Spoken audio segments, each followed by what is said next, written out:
போதக பிதாக்களுக்கும் ஜெபத்துக்கு வருகை தந்திருக்கிற அத்துணை விசுவாச மக்களுக்கும், அருமையான தாய்மார்கள், தகப்பன்மார்கள், தங்கைமார்கள், அக்காமார்கள் அத்துணை பேருக்கும் என் நெஞ்சமனும் தோட்டத்தில் பூத்த உதிராத பூக்களை அள்ளி வீசி வாழ்த்துகிறேன். அல்லேலூயா. கர்த்தருக்கு ஸ்தோத்திரம். கர்த்தர் ஆசீர்வதிப்பாராக. எனக்கு மனங்களே, என் ஆத்துமாவே கர்த்தரை ஸ்தோத்திரி. போடவிட நேரத்துக்குள்ளே வந்திருக்கிறோம். இருந்தாலும் ஒரு 15 நிமிடங்கள் அந்த வார்த்தையை நாம் தியானிக்கலாம். கர்த்தருக்கு ஸ்தோத்திரம். பிரியமானவர்களே, நாம் இங்கே போடப்பட்ட வார்த்தையின்படியாக நீ சகலவற்றையும் திருப்பிக் கொள்வாய். அல்லேலூயா. வசனம் வாசிக்கிறதுக்கு ஒரு மைக் கொடுத்துருங்க. Praise the Lord. யாராவது சகோதரோ சகோதரிகளை வாசிக்கும்படி அன்போடு கேட்டுக்கொள்கிறேன். பிரியமானவர்களே, நீ சகலவற்றையும் திருப்பிக் கொள்வாய். அல்லேலூயா. ஜெபிப்போம். பிதாவே பிட்டுத்தார், குமாரனே கற்றுத்தார், பரிசுத்த ஆவியானவரே விளக்கித்தார். இயேசுவின் நாமத்தில் ஜெபங்கள் நல்ல பிதாவே, ஆமென். அல்லேலூயா. பிரியமானவர்களே, 31 அதிகாரங்கள் அடங்கிய இந்த 1 சாமுவேல் புத்தகத்திலே 810 வசனங்கள் அடங்கிய இந்த 1 சாமுவேல் புத்தகத்திலே அநேக காரியங்கள் எழுதப்பட்டிருக்கிறது. இந்த 1 சாமுவேல் புத்தகம் 31 அதிகாரம் முழுவதும் நீங்கள் வாசித்து பார்க்கும் பொழுது அங்கே 3 பேரை மையமாக வைத்து எழுதப்பட்டதான புத்தகம். ஒன்று சாமுவேல், 2வது சவுல், 3வது தாவீது. சாமுவேல் தீர்க்கதரிசி ஒரு நடமாடும் நீதிமன்றமாக அந்த நாட்களே வாழ்ந்ததாக சரித்திரம் கூறுகிறது. ஊழியத்தின் பாதையிலே, அழைப்பின் பாதையிலே கண்டபடி ஓடாத ஒரு தீர்க்கதரிசி, கண்டபடி ஓடாத ஒரு கர்த்தருடைய ஊழியக்காரன். ஊழியமாய் இருந்தாலும், ஜீவியமாய் இருந்தாலும், வேலையாய் இருந்தாலும் கண்டபடி ஓடினால் வருவது அவமானம், கவனமால் ஓடினால் வருவது வெகுமானம். அல்லேலூயா. மறுபடியும் சொல்றேன், ஊழியமாய் இருந்தாலும், ஜீவியம் இருந்தாலும், தொழிலாக இருந்தாலும் கண்டபடி ஓடாமல் நாம் இருக்கணும். அல்லேலூயா. கண்டபடி ஓடினால் வருவது அவமானம், கவனமாக ஓடினால் வருவது வெகுமானம். பக்கத்து கைப்பிடி சொல்லு பார்க்கலாம்.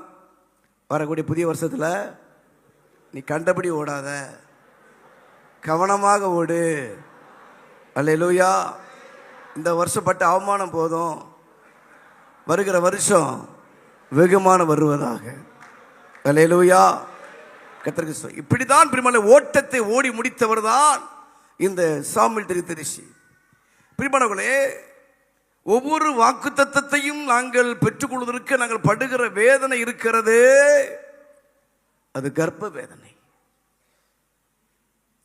திடீரென்று ஏதோ ஒன்றை வைத்து நாங்கள் பிரியமானவர்களே வசத்தை எடுப்பதில்லை. இது சரியா இருக்குமா, அது சரியா இருக்குமா என்று சொல்லி தேவசபையில் காத்திருந்து தான் ஒவ்வொரு வசத்தையும் நாங்கள் பிரியமானவர்களே ஆண்டவர் தருகிறார். தெய்வம் தருகிற வார்த்தை தான் பிரியமானவர்களே தெய்வீகத்தை கொண்டு வரும். மனுஷ கொண்டுகிற வார்த்தை மனுஷீகத்தை கொண்டு வரும். ஆமென் சொல்லலாம். அல்லேலூயா.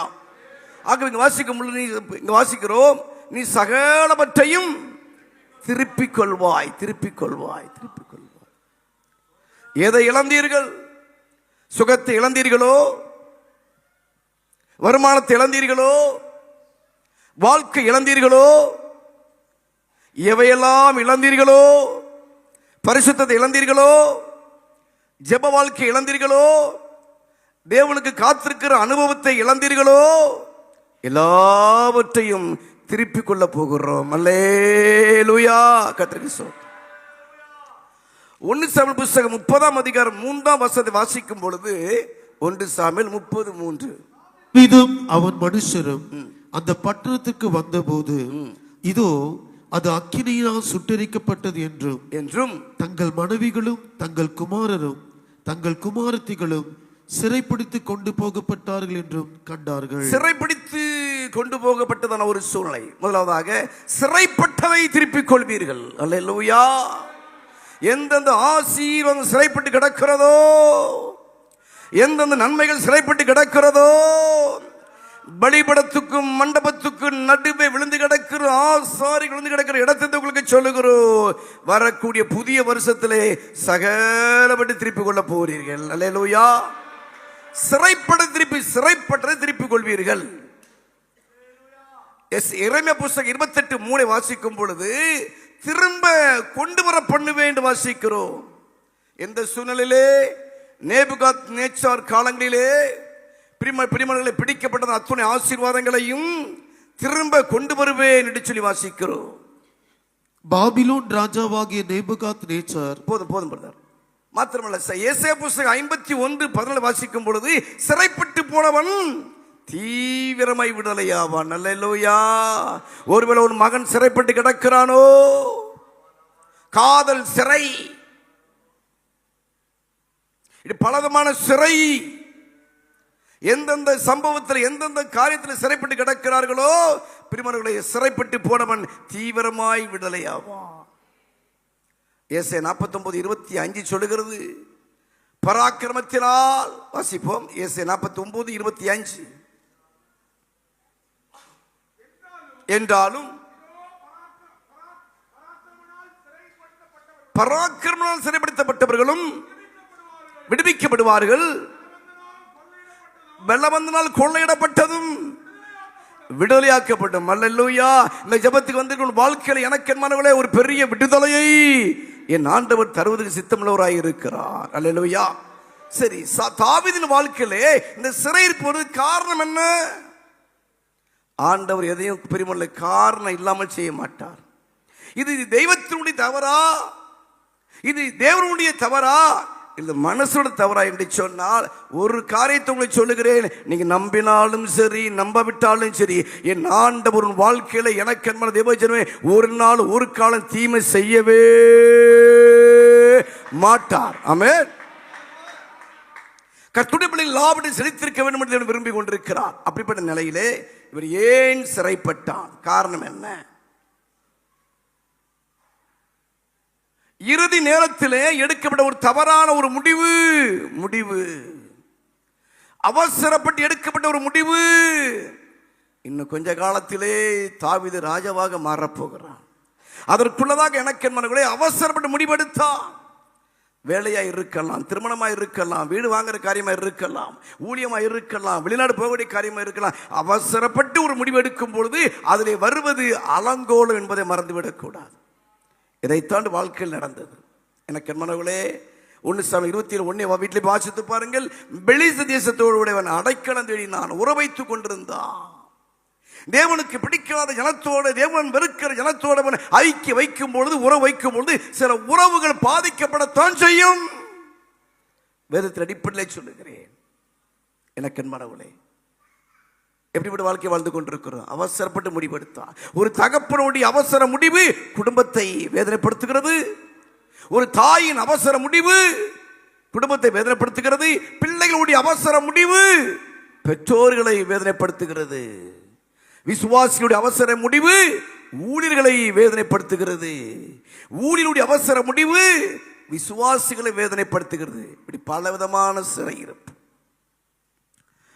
1 சாமுவேல் 27:5-6 நீ வீட்டில் வாசித்து பாருங்கள். அங்கே ஆகீஸ் என்பவன் பின்னர் தாவீதுக்கு சிக்லாக்கை கொடுத்தான் வாசிக்கிறோம்.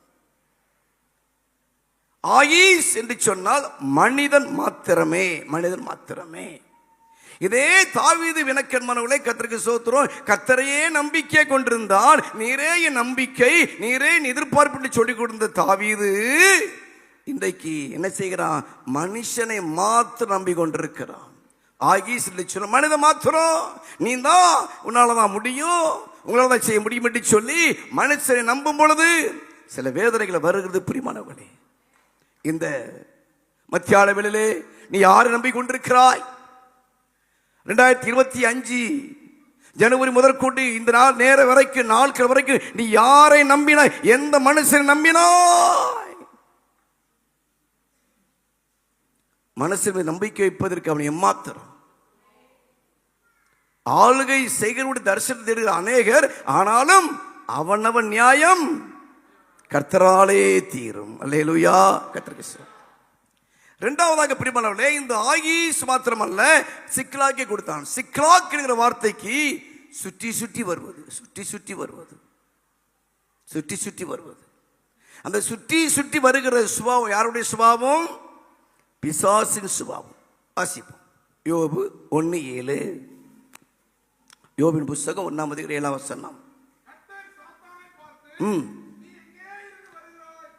என்றார். சாத்தான் கர்த்தருக்கு பிரயோஜனமாக பூமியெங்கு உலாவி சுற்றி திரிந்து வருகிறார். இன்னைக்கு அநேகர் ஊர் சுத்திட்டு இருப்பாங்க. வேலை முடிஞ்சிரு 5 மணிக்கு வீட்டுக்கு போறதுக்கு மனசு இருக்காது, சுத்திக்கிட்டே இருப்பாங்க. பிரியமானவர்களே, சிலருக்கு வீட்டுக்கு போறதுக்கு மனசே இருக்காது, பைக் எடுத்துட்டு வேலை சுத்திக்கிட்டே இருப்பார்கள். பிரியமான, காரணம் இல்லாம கவனம் இல்லாமல் நீ சுற்றி கொண்டிருப்பாய் என்று சொன்னால் நீ ஒரு சிக்லாக். ஆகவே சிக்லாக்கிலே தாவீதுக்கு சிக்கல், சிக்லாக்கிலே தாவீது சிக்கிக் கொண்டான் என்று வாசிக்கிறோம். நடந்த சம்பவம் என்ன? அங்கே அமலேக்கியர் வந்து அத்துணை காரியங்களையும் எரித்து போட்டார்கள், அழித்து போட்டார்கள். தன்னுடைய குடும்பம் சிறைபிடிக்கப்பட்ட ஒரு சூழ்நிலை. வேதம் சொல்லுகிறது, தனக்கு பலன் இல்லாமல் போக விட்டு சத்தமிட்டு அழுதா. இந்த மாலை வேளை எனக்கு தேவச்சனமே, ஒருவேளை உன் குடும்பத்தின் காரியத்தை நினைத்து, உன் உறவை நினைத்து, உன் வாழ்க்கையை நினைத்து, சிறைப்பிடிக்கப்பட்ட உன் புருஷனை நினைத்து, சிறைப்பிடிக்கப்பட்ட உன் மனைவியை நினைத்து, உன் பிள்ளைகள் நினைத்து நீ அழுது கொண்டிருக்கிறாயோ? இந்த ஜெபம் முடிவதற்குள்ளே உன் அழுகை துடைக்கப்பட போகிறது. அல்லேலூயா. 3 நிலைகளில் ஒருவர் அழுவார்கள். ஒன்று, ஒரு காரியத்துக்காக அழுகிற அழுகை. இரண்டாவது, பிரியமான காரணமே இருக்காது, அதற்கு ஒரு அழுகை. நீ எந்த நிலையில் அழுது கொண்டிருக்கிறாய்? சிறைப்பிடிக்கப்பட்ட நிமித்தம், உறவை நிமித்தம் அழுது கொண்டிருக்கிறாயோ? எனக்கு மனங்களே, ஆண்டவர் அழுகையை நிறுத்த போகிறார். அல்லேலூயா. கூட இருந்தவர்களெல்லாம் அவனுக்கு எதிராளியாக மாறிக்கொண்டிருக்க ஒரு சூழலை, கல்லை எடுக்கிற ஒரு சூழலை. சில சமயத்தில் சில பிரச்சனை வரும்போது கல்லை எடுப்பார்கள். சேவன் எடுத்துக்கொள்ளுங்கள், ஆபிரகாம் முதற்கொண்டு இயேசு கிறிஸ்து வருகிற வரைக்கும், இயேசு கிறிஸ்து வரலாறு வரைக்கும் அவன் சுவிசை சொன்ன பொழுது சேவானை கல்லெறிய வேண்டும் என்று சொல்லி கல்லை எடுத்துக்கொண்டார்கள். ஒரு பக்கம் பல்லை கடிக்கிறார்கள், ஒரு பக்கம் கல்லை எடுக்கிறார்கள், ஒரு பக்கம் வசை சொல்லு. இன்றைக்கு ஒரு வாழ்க்கையிலே கல்லா பல்லா சொல்லா. சேவான் பிரிமணங்களை கல்லையும் பார்க்கல, பல்லையும் பார்க்கல, வசை சொல்லையும் பார்க்கவில்லை, பார்க்க வேண்டியவரை மட்டும் பார்த்தான். அல்லேலூயா. உன் வாழ்க்கையில் துன்பங்கள் வரும், துயரங்கள் வரும். அப்படிப்பட்ட சூழ்நிலையிலே நீ ஆகீஸ் போல மனுஷனை பார்த்து கொண்டிருக்கிறாயா? இங்கதான் எனக்கு விடுதலை வரும் என்று சொல்லி சிக்லாக்கை சுற்றி சுற்றி வந்து கொண்டிருக்கிறாயா? இப்படிப்பட்ட வாழ்க்கை வாழ்ந்து கொண்டிருக்கிறோம். ஏபத்தை கொண்டு வந்து சொல்லுகிறார். ஏபோத் என்று சொன்னால் வழிகாட்டக்கூடிய ஒரு ஆடை. எனக்கு மனங்களே, எப்படி போவது தெரியல, இந்த பிரச்சனை எப்படி மேற்கொள்வேன் தெரியவில்லையே. ஆண்டவர்கிட்ட கேட்ட, ஆண்டவரே அதை பின்தொடர வேண்டுமா என்று கேட்டபொழுது ஆண்டவர் சொன்னார், அதை பின்தொடர், அதை நீ பிடித்து சகலவற்றையும் திருப்பிவிடும். வாக்குத்தத்தம் வந்து விட்டது, ஆனா வழி வரல. ஜனவரி மாதம் உனக்கு வாக்குத்தத்தம் வந்ததே, அந்த வாக்குத்தத்தை பெற்றுக்கொள்ளக்கூடிய வழி எங்கே? யோபு 19:8 சொல்லுகிறது, என் வழியை இருளாக்கி விட்டார். ஐயோ, என் வழி இருளாய் இருக்கிறது சொல்லிக் கொண்டிருக்கிறாயோ. யோபு 38:24 சொல்லுகிறது, வெளிச்சம் வீசக்கூடிய வேளையிலே வெளிச்சம் வீச முடியாத ஒரு சூழ்நிலை. பிரிமனை கீழ்காற்று பூமியில வீசுவதற்கு வழி எங்கே? வெளிச்சத்திற்கு வழி எங்கே? காற்று வீசக்கூடிய இடத்திற்கு வழி எங்கே? எல்லா வழியும் அடைக்கப்பட்ட ஒரு சூழ்நிலை. புலம்பல் 3:9 சொல்லுகிறது, என் வழியை அடைத்து போட்டு. ஐயோ, என் வழி அடைக்கப்பட்டிருக்கு, என் வழி அடைக்கப்பட்டு, நான் எந்த வழியா போறேன்னு தெரியலையே. 2026 ஊழியத்திற்கு சவாலா இருக்கும். ஒரு தரிசனம் கண்டேன். அநேக ஆலயத்தின் அஸ்திபாரத்துக்கு கீழே ஒரு பெரிய வலு சர்ப்பம் பிடிச்சுக்கிட்டு இருக்குது. இருபத்தாறு வருஷம் சிஎஸ்ஐ சபைகளுக்கு பயங்கரமான ஒரு வேதனை வருஷமா இருக்கும். எனக்கு அன்பானவளே, எல்லா வழியும் அடைக்கப்பட்ட ஒரு சூழ்நிலை. நாகும் 1:3 சொல்லுகிறது, வழி அடைக்கப்பட்டிருந்தாலும் கர்த்தருடைய வழி சுழல் காற்றிலேயும் பெருங்காற்றிலும் இருக்கிறது. என் வாழ்க்கை சுழல் காற்று தான், என் ஊழியம் சூறை காற்று தான். சூறை காற்றா இருந்தாலோ, பெருங்காற்றா இருந்தாலோ, எதிர்காற்றா இருந்தாலோ, அதுலயும் ஒரு வழியை கர்த்தர் வைத்திருக்கிறார். அல்லேலூயா. பின்தொடர் சொல்லிட்டாரு. எங்க போறது? லெப்டா ரைட்டா, கிழக்கா மேற்கா தெரியலையே, தெரியவில்லையே. 1 சாமுவேல் 30:13 வீட்டில் வாசித்து பாருங்கள். எகிப்து தேசத்து பிள்ளையாண்டான், ஒருவனை கண்டான். எனக்கு மனவளே, சில வழிகள் எப்படி திறக்கப்படும் தெரியுமா? சத்துருக்கள் மூலமாக வழி திறக்கப்படும். அல்லேலூயா. நீ யாரை சத்ரு எண்ணி கொண்டிருக்கிறாயோ, யாரை விரோதி எண்ணி கொண்டிருக்கிறாயோ, நாள் ஒன்று வரும் அவர்களையும் கர்த்தருக்கு வழி திறக்கப்படி செய்ய போகிறார். கை தடிக்கத்திலே சோத்திரம் பண்ணலாமா? அல்லேலூயா. எகிப்தியர் யார்?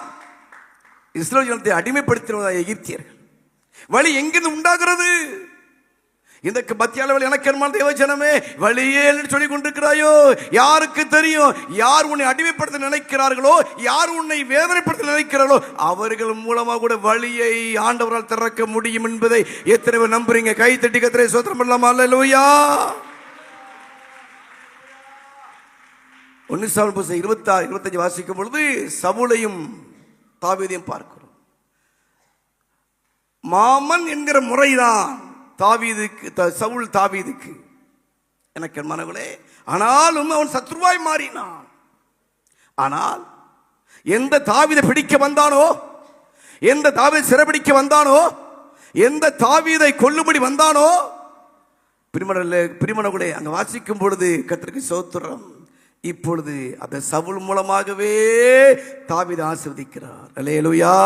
நீ ஆசீர்வதிக்கப்பட்டவன், நீ பெரிய காரியங்களை செய்வாய், நீ மென்மேலும் பலப்படுவாய். அமைச்சலம். அல்லேலூயா. கர்த்தருக்கு சகலத்தையும் பிடித்து திருப்பி கொள்ள போறீங்க. அல்லேலூயா. எனக்கு மனதேவ சென்னை. யோவேல் புஸ்தகம் 2:25 வாசிக்கும் பொழுது, யோவேல் 2:25 சீக்கிரம். யோவேல் 2:25 பட்சித்த வருஷத்தின் விளைவை திரும்ப உங்களுக்கு அளிப்பேன். அல்லேலூயா. அப்ப இப்படிமானவர்களே, கர்த்தருக்கு ஸ்தோத்திரம். சில ஆசீர்வாதங்கள் பட்சிக்கப்படுகிறது, சில ஆசீர்வாதங்கள் அபகரிக்கப்படுகிறது. எந்த நிலையில? வீட்டில் போய் வாசித்து பாருங்க. யோவேல் புஸ்தகம் 1ஆம் அதிகாரம் வீட்டில் போய் வாசித்து பாருங்க. அங்க வாசிக்கிறோம், எனக்கு ஒரு அற்றுப்போன ஒரு சூழ்நிலை, ஒரு பாலாய் அற்று போயிட்டு, பாலாய் போயிட்டு, இல்லாமல் போயிட்டு, அழிந்து போயிட்டு, சாரமற்று போயிட்டு, ஒளிந்து போயிட்டு, உதிர்ந்து போயிட்டு, நின்று போயிட்டு, மக்கி போயிட்டு, பயிர் தீந்து போயிட்டு, இடிந்து போயிட்டு, சேதமாய் போயிட்டு, எரிந்து போயிட்டு, வற்றி போயிட்டு. 14 வகையான காரியங்கள்.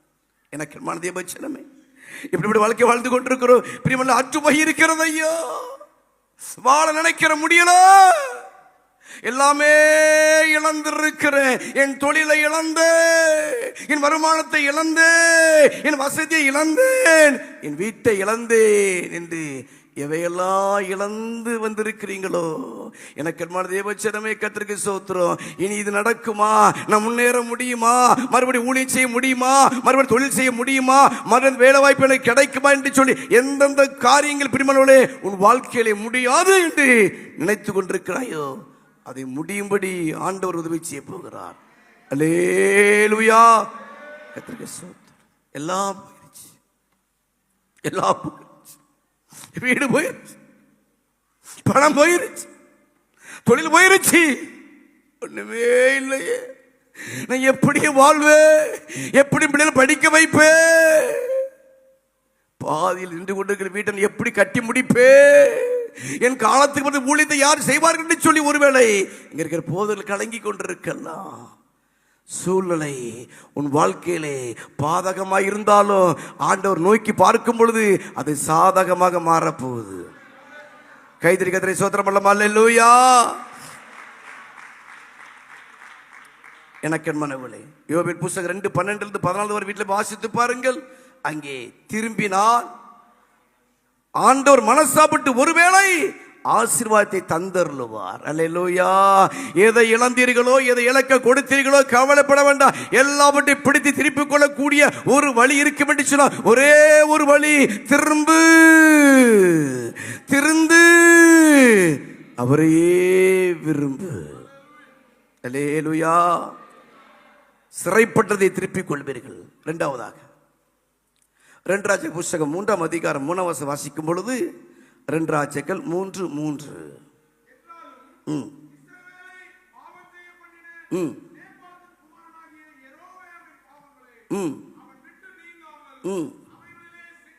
யார் இவன்? யோராம். ஆரம்பத்தில் யோராமுடைய வாழ்க்கை யோகமா இருந்துச்சு. என்னைக்கு பாவம் வந்துச்சோ அன்னைக்கு சோகமாய் முடிந்தது. கர்த்தர் ஆசீர்வதிக்கிறார். சிலருடைய யோகம் சோகமாய் முடிவதற்கு காரணம் பாவம். அறிந்தோ அறியாமலோ, தெரிந்தோ தெரியாமலோ, புரிந்தோ புரியாமலோ, துணிந்தோ துணியாமலோ பிரியமான பாவத்தில் சிக்கிக் கொண்டிருக்கிறீர்களோ? கர்த்தருக்கு ஸ்தோத்திரம். சில சிக்கல் யாக்கோபு 1:14 வீட்டில் வாசித்து பாருங்கள். அவனவன் தன் சுய இச்சையினாலே இழுக்குண்டு சிக்கப்படுகிறான். அல்லேலூயா. இச்சை உன் வாழ்க்கையை இழுக்கும். இச்சை உன் வாழ்க்கையை வலுக்கும். இச்சை உன் ஆசீர்வாதத்தை கவிழ்க்கும். இச்சை உன்னை சிக்க வைக்கும். இச்சை வரும்பொழுது சோதனைகள் வரும். இச்சை பாவத்தை கர்ப்பம் தரிக்கும். இச்சை பிரியமானவர்களே மரணத்தை பிறப்பிக்கும். அல்லேலூயா. ஒரு காரியங்களை மறந்து விடுகிறீர்கள். சங்கீதம் 140 சங்கீதம் 5:7 குறித்துக் கொள்ளுங்கள். சங்கீதம் 141:9 குறித்துக் கொள்ளுங்கள். என்ன வாசிக்கிறோம்? அங்கே சிக்கும் இருக்கிறது, சுருக்கம் இருக்கிறது. உன்னுடைய பிள்ளையுடைய எதிர்காலத்தில் பிரியமானவர்களே ஒரு ஆசீர்வாதமான வாழ்க்கை வாழ முடியாதபடிக்கு, ஒரு யோகம் வராதபடிக்கு அங்கே சிக்கும் இருக்கிறது, சுருக்கும் இருக்கிறது. உன் கணவனுக்கு கீழே காலு கீழே சிக்கு இருக்கிறது, சுருக்கு இருக்கிறது. உன் பிள்ளையுடைய கீழே சிக்கு இருக்கிறது, சுருக்கு இருக்கிறது. சிக்குக்கும் சுருக்குக்கும் ஆண்டவர் உங்களை பாதுகாக்க வேண்டும். அதுக்கு தான் இந்த ஜெபம். அல்லேலூயா. நீதிமொழிகள் 6:3 வாசிக்கும் பொழுது பிரியமானவர்களே உன் சிநேகிதர் கையிலே நீ சிக்கி கொண்டாய். நீதிமொழிகள் 3:26 வாசிக்கும் பொழுது உன் கால் சிக்கி கொள்ளாதபடி சொல்லுங்க. ஆமா, காலை பார்த்து பேசுங்க. என் கால் இந்த வரப்போற வர சிக்காது. அல்லேலூயா. வலையில சிக்காது. பிசாசு விரிக்கிற வலை, தந்திர வலை, மந்திர வலை, எந்த வலையா இருந்தாலும் எனக்கு உன் கால் சிக்கி கொள்ளாதபடிக்கு ஆண்டவர் காக்க போகிறார். அல்லேலூயா. சிக்குண்டதை திருப்பிக் கொள்ளுங்க. ஒருவேளை உன் புருஷன் எங்கேயோ சிக்கி கொண்டிருக்கிறான். பரஸ்திரி, வேசி, எப்படி சிம்சோன் தெலீலா மடியில் சிக்கி கொண்டானோ அதே போல எனக்கென்மான தேவஜனமே எங்கேயோ இடத்துல உன் புருஷன் சிக்கி கொண்டிருக்கிறானோ, உன் வாலிப பிள்ளைகள் சிக்கி கொண்டிருக்கிறார்களோ, கலக வேண்டாம். கர்த்தர் எனக்கு விடுவிக்க போகிறார். அதுக்கு தான் இந்த ஜெபம். ஆமென் சொல்லுங்க. அல்லேலூயா. சிறைப்பட்டதை திருப்பிக் கொள்வீர்கள். இரண்டாவது, சிக்கிக் கொண்டதை திருப்பிக் கொள்வீர்கள். கடைசியாக லூக்கா சுவிசேஷம் 15ஆம் அதிகாரம் 25ஆம் வசனம் வாசிப்போ. லூக்கா 15:25. வருகிற போது கேட்டு இது என்னென்று விசாரித்தார். உம்முடைய குமாரன் வந்தால்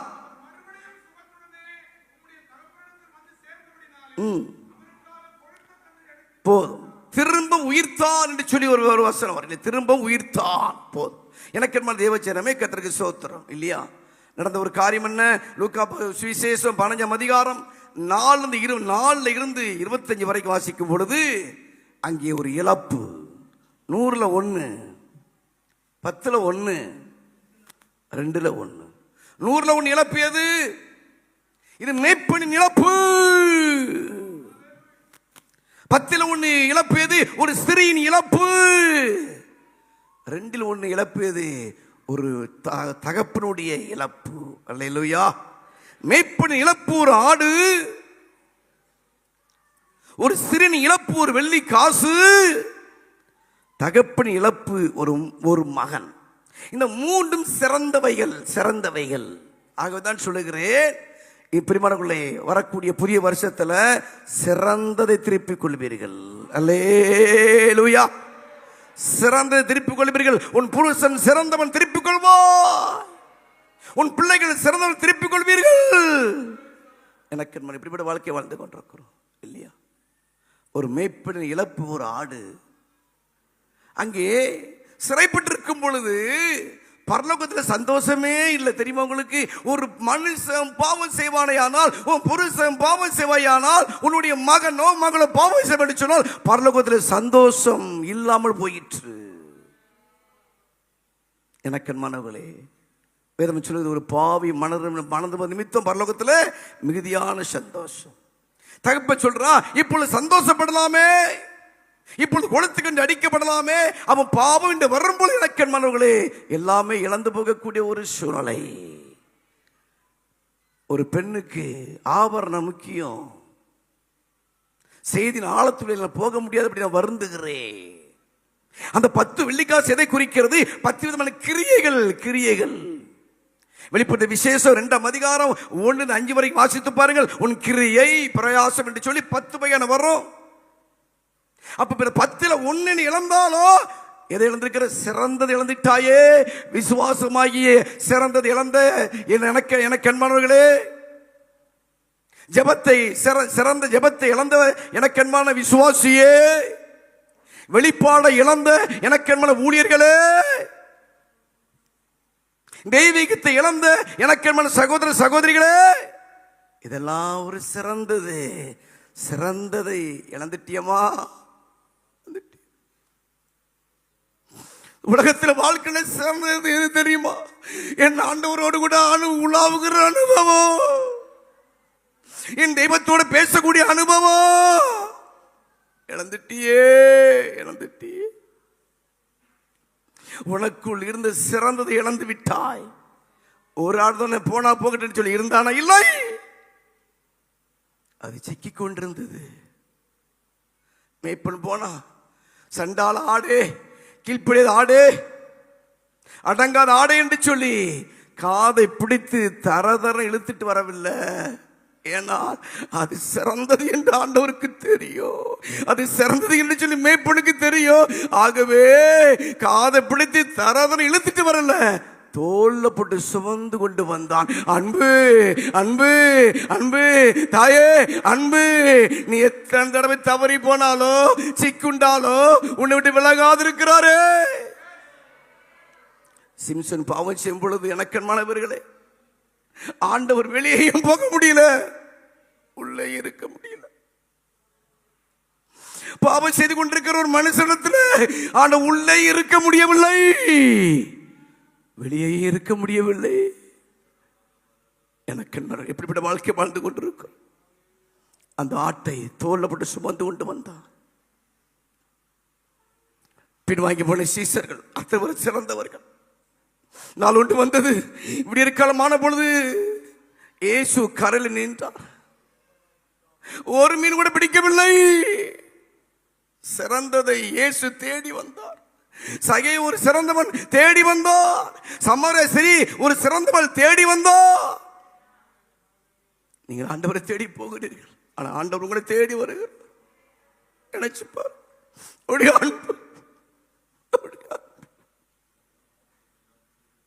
எத்தனை தடவை அவரை துக்கப்படுத்தினார், எத்தனை தடவை சிலுவனை அறைந்தார், எத்தனை தடவை அவருடைய கண்கள் முன்பதாக நீ புலங்கள் நடப்பித்தாய். ஆனா உன்னை வெறுத்து விடல, உன்னை அழிச்சு விடல, உன்னை எனக்கு துரத்தி விடல. காரணம், நீ சிறந்த ஒரு ஆடு, நீ சிறந்த ஒரு மனிதன். பிள்ளைகளை புசிப்பது ஏதாவது உண்டா என்று சொல்லி ஆண்டவர் கேட்டார். யார் இவர்கள்? சபித்தவர்கள். யாவர்கள் பின்வாங்கி போனவர்கள். சபித்தது உண்மை, பின்வாங்கி போனது உண்மை. ஆனாலும் இவர்கள் தேவனுடைய பரலோகத்தில் விலையேறப்பட்டவர்கள், சிறந்தவர்கள். அல்லேலூயா. சிறந்ததை ஆண்டவர் இழக்க தயாராயில்ல. எனக்கு என்ன தேவ ஜனமே, நீ ஒரு சிறந்தவனாய் இருக்கிறாய், சிறந்தவனாய் இருக்கிறாய். உன்னை இழப்பதற்கு ஆண்டவருக்கு தயாராக இல்லை. அல்லேலூயா. தேடி வந்தார். எப்படி கூப்பிட்டுருக்கணும்? சண்டாளனே, என்னை சபித்தவனே, சத்தியப்படினவனே என்றுதான் ஆண்டவர் கூப்பிட்டுருக்கணும். அப்படி கூப்பிட்டாரா? எப்படி கூப்பிட்டார்? பிள்ளைகளே, பிள்ளைகள் புசிப்பது ஏதாயிலும் உண்டா? சபித்திருந்தாலும் சத்தியப்படினாலும் பின்வாங்கி போயிருந்தாலும் அவர்கள் சிறந்தவர்களே ஆண்டவருடைய பார்வையிலே. உன் புருஷன் உன் பார்வையில் சிறந்தவனா இல்லாமல் இருக்கலாம். உன் மனைவி உன் பார்வையில் சிறந்தவனா இல்லாமல் இருக்கலாம். உன் பிள்ளைகள் பிரிமணங்களே சிறந்தவன் இல்லாமல் இருக்கலாம் உங்கள் பார்வையிலே. ஆனால் ஆண்டவருடைய பார்க்கிற பார்வை வேறு. இன்றைக்கு உன் பிள்ளைகளை, உன் புருஷனை, உன் மனைவியும் ஆண்டவர் சிறந்தவராகவே பார்த்து கொண்டிருக்கிறார். அல்லேலூயா. 10 வெள்ளிக்காசு போனா போட்டு விட்டுருல, விளக்கை கொளுத்தி தேடினான். அந்த அதிகாரம் வாசித்து நான் தியானிக்கும் பொழுது கண்களை கண்ணீரோடு தியானித்து அவர்கள் பிரிமனை சந்தோஷப்பட தொடங்கினார்கள். சிறந்தது கிடைத்ததும் சந்தோஷப்பட தொடங்கினார்கள். சிறந்தது கிடைத்ததும் சந்தோஷப்பட தொடங்கினார்கள். சிறந்தது கிடைத்ததும் சந்தோஷப்பட தொடங்கினார்கள். குடும்பத்தில் மட்டுமல்ல, எனக்கு தேவஜனமே பரலோகம் சந்தோஷமாக இருந்தது. அமைச்சலாம். அல்லேலூயா, அல்லேலூயா. சிறைப்பட்டதை திருப்பிக் கொள்வீர்கள், சிக்குண்டதை திருப்பிக் கொள்வீர்கள், சிறந்ததை திருப்பிக் கொள்வீர்கள். அப்படி எழுந்திருக்கலாமா?